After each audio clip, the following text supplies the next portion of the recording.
एक दिन गौतम बुद्ध अपने शिष्यों के साथ एकदम शांत बैठे हुए थे। उन्हें इस प्रकार बैठे हुए देख शिष्य चिंतित हुए कि कहीं वह अस्वस्थ तो नहीं है। एक शिष्य ने उनसे पूछा कि आज वह मौन क्यों बैठे हैं? क्या शिष्यों से कोई गलती हो गई है? इसी बीच एक अन्य शिष्य ने पूछा कि क्या वह अस्वस्थ हैं? पर बुद्ध मौन रहे।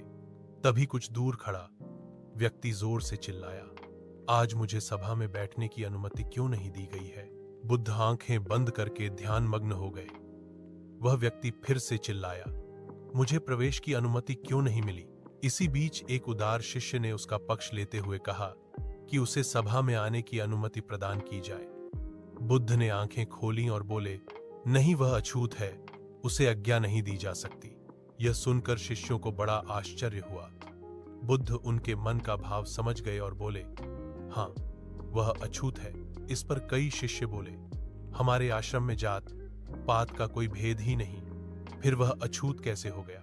तब बुद्ध ने समझाया, आज वह क्रोधित होकर आया है। क्रोध से जीवन की एकाग्रता भंग होती है। क्रोधी व्यक्ति प्राय मानसिक हिंसा कर बैठता है, इसलिए जब तक वह क्रोध में रहता है तब तक अछूत होता है। इसलिए उसे कुछ समय एकांत में खड़े रहना चाहिए। क्रोधित शिष्य भी बुद्ध की बातें सुन रहा था। पश्चाताप की अग्नि में तपकर वह समझ चुका था कि अहिंसा ही मनुष्य का महान कर्तव्य व परम धर्म है। वह बुद्ध के चरणों में गिर पड़ा और कभी क्रोध न करने का प्रण लिया। शिक्षा आशय यह है कि क्रोध के कारण व्यक्ति अनर्थ कर बैठता है और पश्चाताप उसे बाद में होता है, जिसका कोई लाभ नहीं मिलता।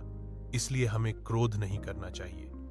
असल मायने में क्रोधित व्यक्ति अछूत हो जाता है और उसे अकेला छोड़ देना चाहिए। क्रोध करने से तन, मन और धन तीनों की हानि होती है।